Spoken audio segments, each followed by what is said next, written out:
For the past 2 weeks, we have been embarking on the ultimate summer road trip as we have been traveling from Chicago to Santa Monica, California, right here on Old Route 66. And this has been the trip of a lifetime. We've met so many fascinating people, and we've been learning all kinds of new things about history along the route.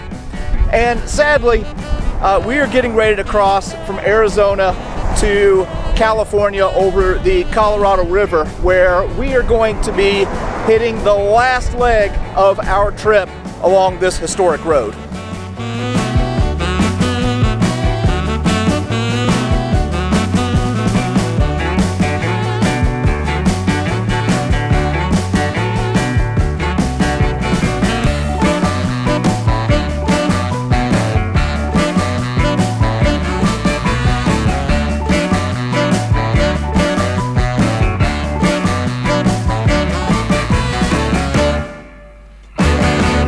Like I said, we are on the last leg of our trip along Route 66. And it's really interesting to me to think about all of the people who have traveled this road since its inception in 1926. In the 1930s, there would have been Okies from Oklahoma who would have been escaping the ravages of the Dust Bowl. In the 1940s, during World War II, this road would have had a lot of military traffic going up and down it. And then in the 1950s and 60s, you would have had, people who were traveling and vacationing. And all of them would have crossed over this bridge right here into California. Right now, we are on the Arizona side facing west toward California. And if you would have been one of the Oklahoma migrants in the 1930s, or maybe an aspiring actor or actress making your way to Hollywood, well, right here is the bridge that would have taken you across the Colorado River. This is called the Old Trails Bridge. It was built prior to Route 66, and then Route 66 ended up utilizing it. It was built like around 1916, 1917, somewhere in that range, and was decommissioned in the 1940s. It ended up becoming a bridge for the support of a pipeline across the Colorado River. So we can't cross it today, and there are all kinds of signs talking about no trespassing and all kinds of things like that. It seems there are so many signs there. I'm worried that there might be like a sniper posted up there in the hills ready to take me out if I try and get near that bridge. But anyway, that's the old historic bridge that once took people across the Colorado River on Old 66. All right, so it is hotter than heck today. Right now it's morning and it's already 110 degrees here. So we're gonna jump back in the vehicle where it's nice and air conditioned. Obviously we can't take the old bridge to cross the Colorado River. So we're gonna jump back on the interstate here and cross over, get back on Route 66, start making our way to the Pacific. So, the town's full of magic ghosts and talk. The places of every mistake that I ever did make, but oh. We're currently making our way through the Mojave Desert, and as you might expect from a desert, it's pretty dang hot today. As a matter of fact, the temperature's been fluctuating between 111 and 112 degrees, and it's only mid-morning. The Mojave Desert was named after the Mojave Indians who originally inhabited this area, and I can't imagine anybody actually living here and being able to survive. As far as European exploration, in 1776, the same year that the Declaration of Independence was being signed, there was a Spanish friar and explorer by the name of Francisco Garces, who made his way into the Mojave Desert. It was later further explored in the 1820s by famed mountain man and explorer Jedediah Smith. And I mean, moving all the way up into the 20th century, I can't imagine the road crews who were out here working, building Old 66 through this desert. I mean, it's really something else to be driving through here. It's all alright. It's all alright. Soon.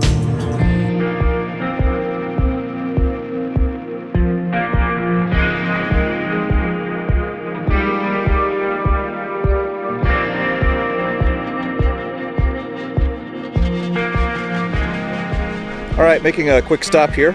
All of you veterans of the Iraq War, if you ever find yourself feeling a little bit nostalgic for Baghdad, well, you can come out here on Route 66 in Southern California and come to the site that served as the place where the town of Baghdad, California used to be.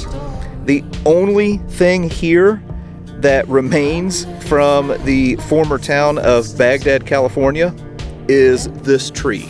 It is the last living remnant of anything that was once here. So we'll have to look across the banks, follow the curve of the river like islands and streams. Our souls will revive. I don't wanna know, and I don't wanna ask. That's alright either. Is that alright? Is that alright? Is that alright? Soon. Is that alright? Is that alright? Soon. One of the things that I've really enjoyed about this trip is all of the interesting pieces of folk art. So we have made a quick stop here to a place that is known as the Bottle Tree Ranch. And honestly, this place is not as old as I thought it was. This was started by a man named Elmer Long around the year 2000. He has since passed away, but his family keeps his creation open for people to see. But he started collecting these old bottles and making these little folk art sculptures out of them. So here he got a hold of a pair of caribou antlers and put some bottles on it. And now this is a place that is free to the public to stop and take a look at it. And it's actually kind of cool. You've probably heard the saying that one man's trash is another man's treasure. Well, one man's trash also might be another man's art project. So as I'm walking through here, it's more than what I expected. It's not just bottles. It's a little bit of everything. So here's an old Japanese helmet from World War II that became part of the this art project, this folk art project. And as I'm walking around, I'm seeing wheels and I'm seeing old pieces of cookware. Here's some elk antlers. I'm also seeing some typewriters. This isn't the first set of typewriters that I've seen. Oh, take a look at this. This just caught my eye. Here he has this rifle that has become part of it. And my wife actually pointed out something else to me here a second ago. Oh yeah, look at here. We saw the Japanese World War II helmet. Here's an old American World War I helmet as well. I wouldn't have expected that I would like this place as much as I did, but it's honestly pretty interesting.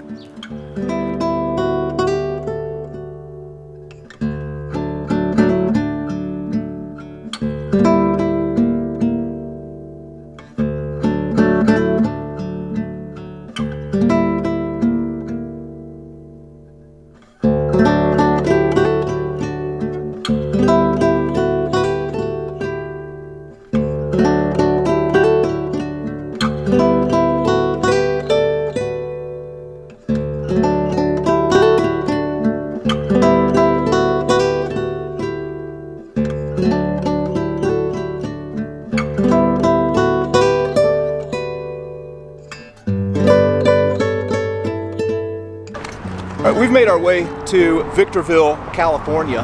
And when we started this whole journey, we started off visiting a Route 66 museum in Illinois. So I thought it only appropriate that as we are wrapping up our trip, we finish it up with another visit to a Route 66 museum. This is the California Route 66 Museum. So we're gonna go in here and just take a look around and yeah, see what they have on this end of the route. We just got into the museum here and we're just going to do a quick little walkthrough. So when you come in, the first thing that greets you is this quirky looking fellow here, whose nickname is Automobile, and looks like he's been put together from a bunch of spare parts. And of course with Route 66, everything is about, you know, getting out and driving the open road across America. So they have a few old vehicles in here, including this old Ford pickup truck, which again, as I've been saying this whole time, just brings about a sense of nostalgia. And you know, I really like looking at these old vehicles, even if I don't know a whole lot about them. And then here in the museum, they also have something reconstructed that we've seen a lot of on this trip, which are these old filling stations that were located along the route. And then over here, well, they've reconstructed an old diner. Decent chance we're going to need to find ourselves a diner here pretty soon because I'm hungry. Oh, and look at this. This is really neat. Got this old wood-framed pinball machine. Yeah, I don't really know a whole lot about like pinball machines and whatnot, but I can tell that it's old. And if it's old, most of the time, in my opinion, it's pretty dang cool. Yeah, nice.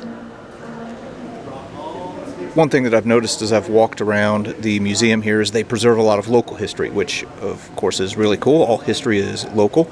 This building was originally a bank, and this is a piece from the bank, and then it later became a restaurant. And here in the museum, they also preserve a lot of old 66 signage, like this big hula girl right here. Now, the story behind the hula girl is there was a man by the name of Miles Mahan, and in the 1950s bought up 2.5 acres close to Route 66 and was looking to retire there.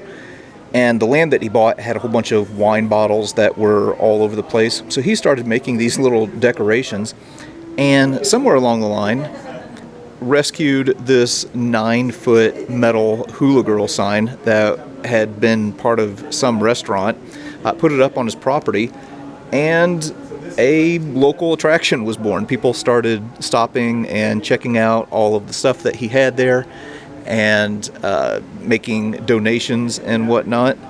And here at the museum, well, there's all kinds of signage along Route 66 for hotels and motels and restaurants and attractions, and they preserve a lot of that signage here.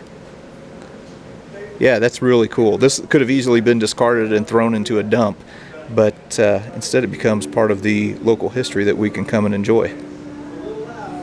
Now, also here in the museum, they have this old slot machine, and we have a gentleman here who is going to show us a little bit about this slot machine and show us how it works.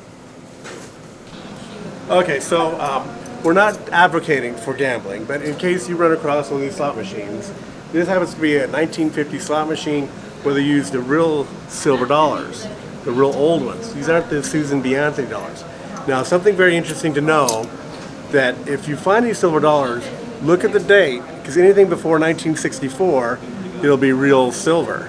Anything after 1964, you can see the lines on this coin. That means it's an alloy. They've added aluminum and other metals that are cheaper than silver. And so what the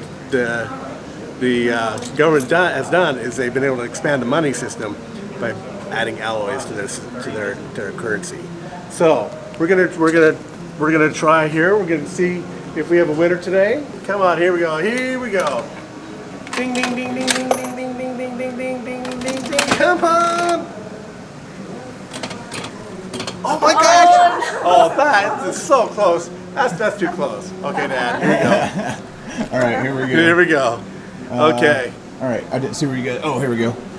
You might have to push it back. You didn't push it. Oh, no. You got it. You've done All it. right. Ding, ding, ding, ding, ding, ding, go. Oh my God! We got our field too. I knew there was going to be a winner. Okay, wait, whenever there's a winner. Winner, chicken dinner.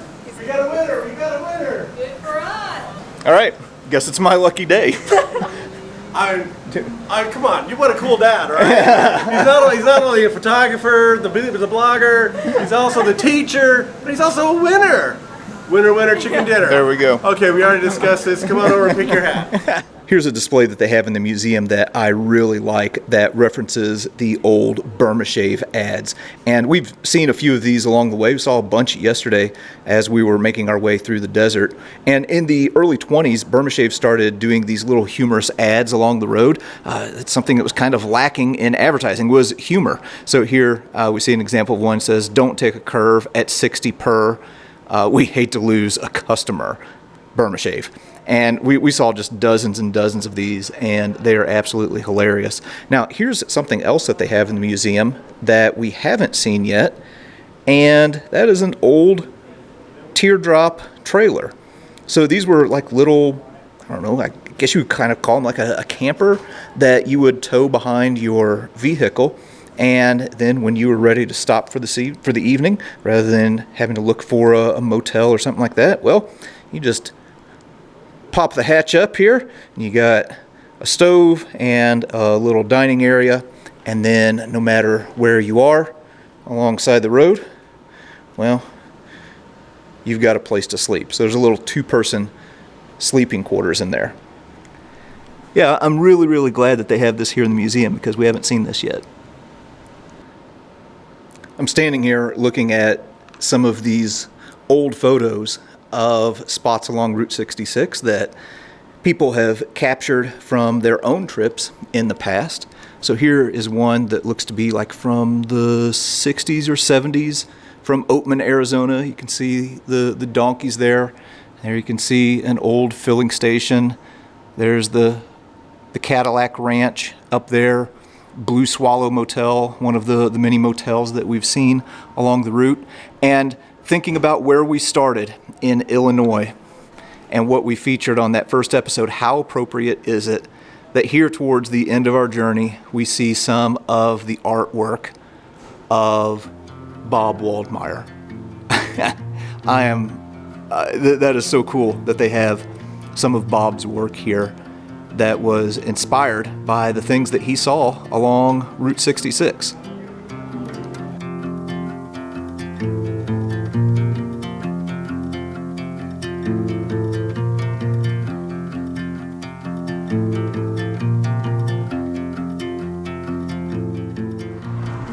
All right, well, that was a little bit from the California Route 66 Museum.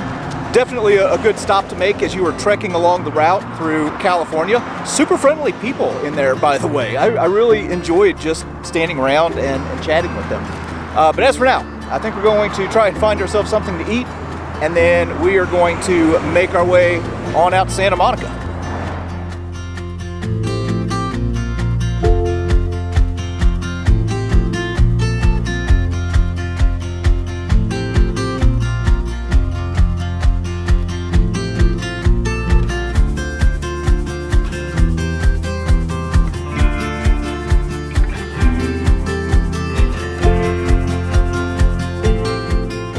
We've made our way to San Bernardino now, and in San Bernardino, one of the things along Route 66 that you'll find is the original location of the very first McDonald's that was started by Richard and Maurice McDonald. Of course, later on, Ray Kroc comes in and turns McDonald's into like this business empire. I'm not much of a McDonald's guy when it comes to fast food. I'm more of a Chick-fil-A type person, but I do appreciate the history of the McDonald's business. So we're going to go in here and take a look at this museum real quick as we make our way to the Pacific.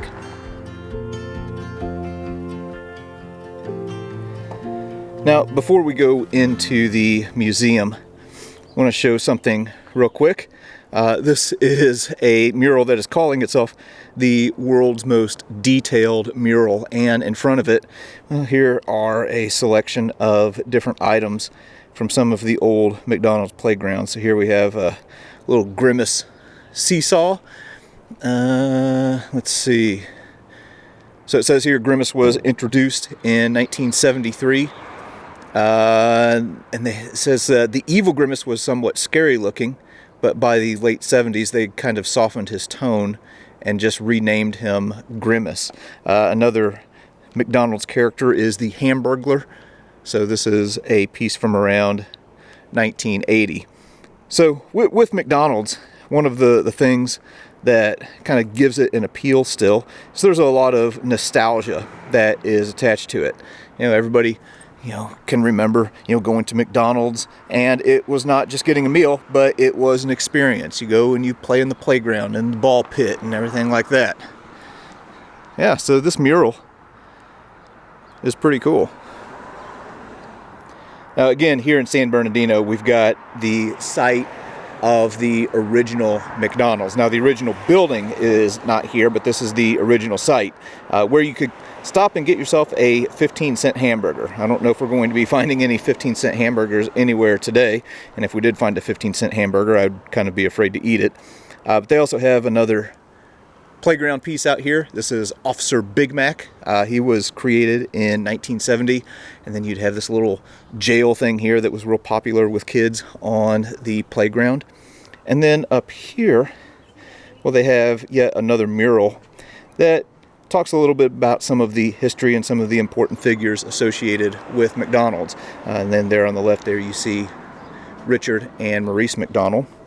And then down here, well, this is a piece of tile that was installed in the original McDonald's. So a lot of history that they're integrating even before you get into the museum. All right, so when you walk into the museum here, the first to greet you as you walk through the doors is Ronald McDonald. Of course, Ronald McDonald is the, mascot of McDonald's that people are most familiar with. Now, here's something that I actually didn't know. McDonald's started off as a barbecue place. Here's a menu from the 1940s. So I've seen barbecue sandwiches and chili with beans and barbecue beans and franks and things like that. Well, what they found was that the menu item that people seemed to be gravitating to the most was their burgers and fries.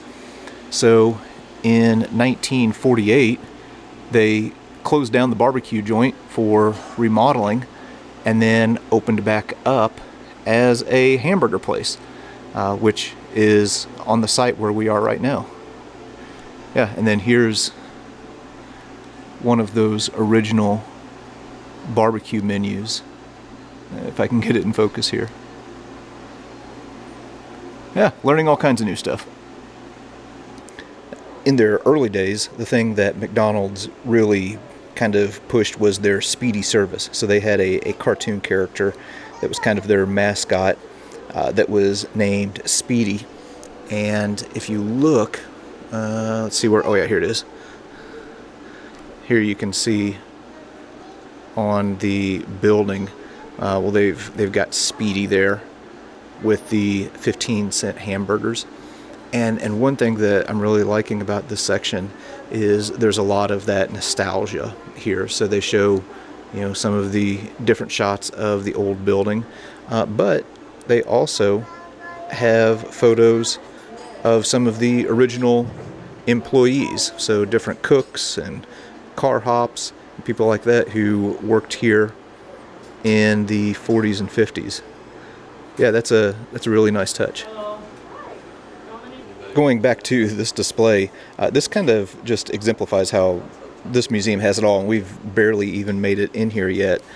So here is an old original dispenser for mustard and ketchup, also some scrapers and an electric fry basket, and also a potato press cutter.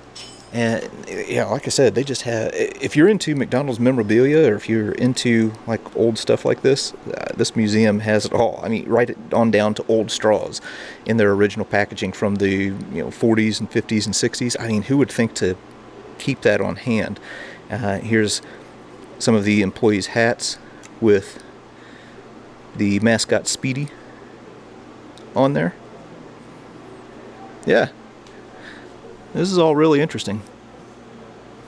I've already mentioned how the clown Ronald McDonald is the mascot and icon that we most closely associate McDonald's with today. And he's gone through some changes over the years. Let me show you how Ronald McDonald originally started out. That is dang scary right there. I guess they were doing their best. So the original Ronald McDonald was Willard Scott. And that, I'm just going to go ahead and say, looks horrifying. Probably can't talk about McDonald's and the origin of McDonald's without at least mentioning the movie The Founder, which starred Michael Keaton as Ray Kroc. So Ray Kroc was this businessman who ended up buying McDonald's. He actually, when he bought the McDonald's franchise, didn't know it. But the original restaurant was not included. But these are some items from the movie, some of them autographed by the cast, that they used in the movie The Founder. When Ray Kroc found out that the original McDonald's was not included in the deal, well, he forced the McDonald brothers to remove the famous golden arches from their restaurant.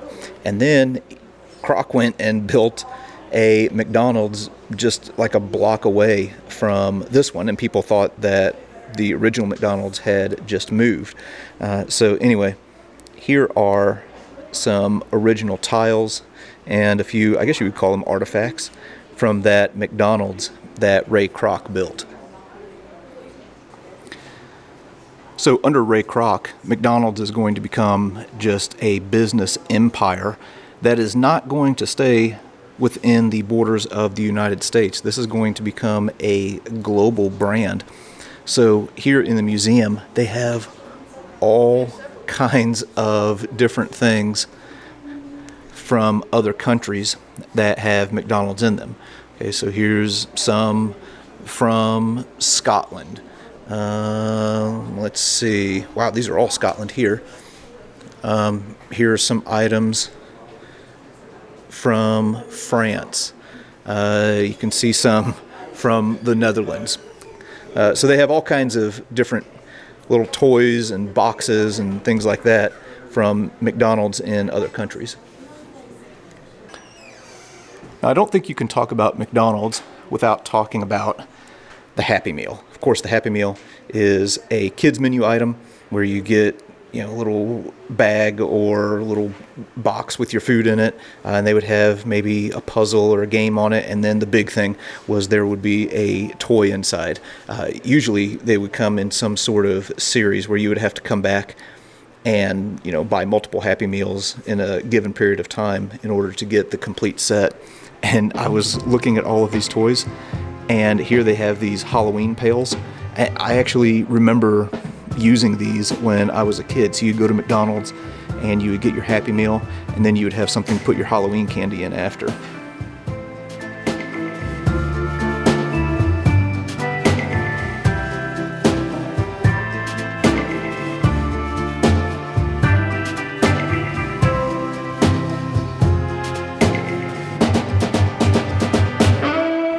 All right, well, there you go. That was the McDonald's Museum, and that was honestly really interesting. It's nothing now in America to drive around and see fast food restaurants everywhere.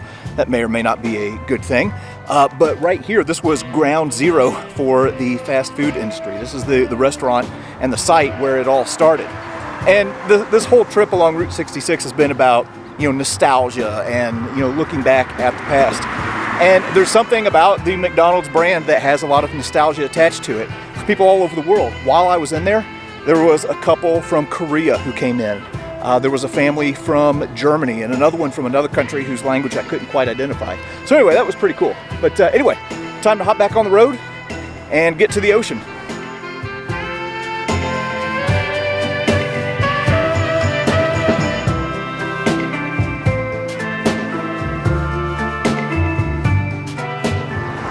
Another popular roadside attraction and stop along Route 66 is the Wigwam Motel. Now this in San Bernardino is one of two of the Wigwam motels along 66. The other one is in Holbrook, Arizona. And I looked into actually staying in one of these wigwams, but unfortunately there were none available at the time that I was moving through here. I think that they have these also depicted in cars, maybe as like roadside cones, if I remember right. But yeah, here's another one of the iconic sites along Route 66.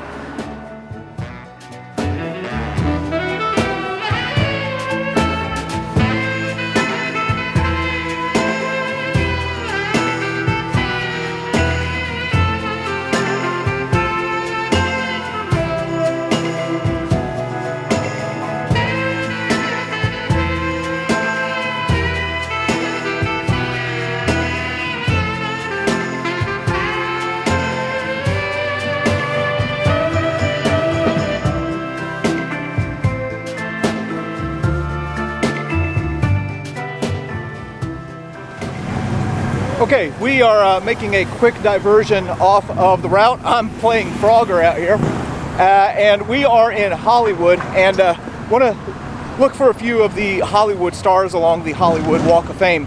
One in particular that I really want to see. Okay, so as we are walking along here, I'm seeing all kinds of familiar names. Here's one for Alec Guinness, who was in the movie Bridge on the River Kwai, and is probably most well known for his role as Obi-Wan Kenobi in the Star Wars movies. Okay, here's another star that I found along the way for Michael Jackson. No comment. But also here along the Hollywood Walk of Fame, we have the star for Andy Kaufman, who is a pretty well-known comedian, kind of an interesting person. Now, the one that I wanted to make a special stop for, the one that I wanted to see the most, was this one right here for John Wayne. One of my favorite actors of all time. Just a cool guy all around that kind of defined toughness for me when I was younger. Favorite movie of his of all time is True Grit. So anyway, yeah, there's the star of John Wayne here on the Hollywood Walk of Fame. All right, we're gonna go ahead and get on down the road now.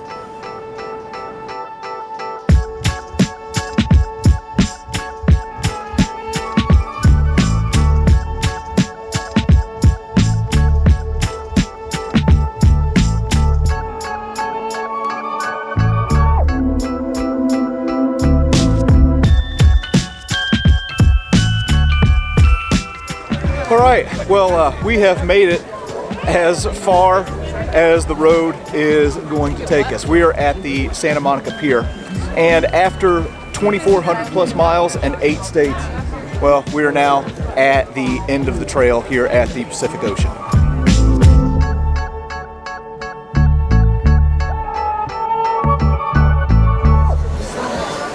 Now, coming out here to the Pacific Coast, kind of expected blue skies and sunshine here on the beaches, but that's not quite the case today.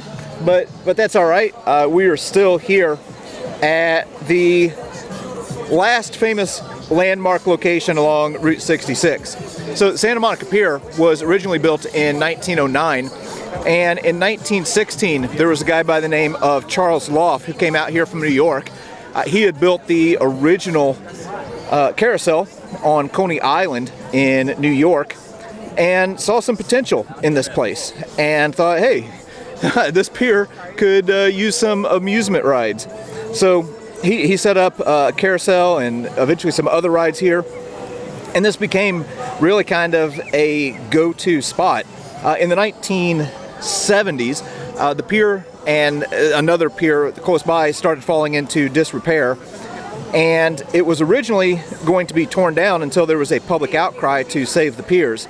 So there was some restoration work that was done, and you can see all of the people who are coming here today to take in some of the good weather and get something to eat and maybe ride some of the rides like the iconic Ferris wheel here on the Santa Monica Pier.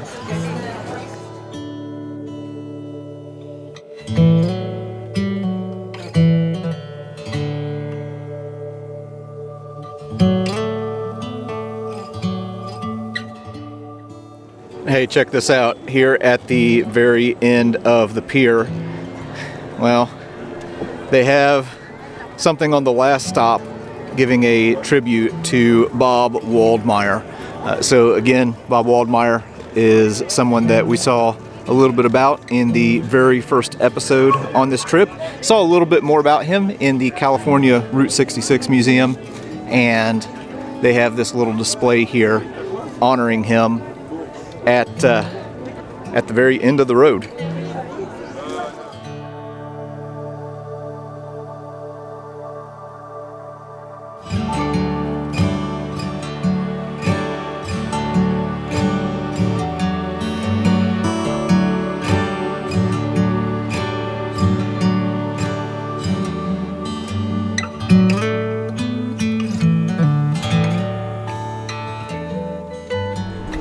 All right, well, here at the end of the pier is the end of our journey down Route 66. I have to say, I had an absolute blast on this trip. I had more fun than I've had in a long time. Got to see a bunch of interesting things, learn some new history. Also got to meet a lot of interesting people along the way.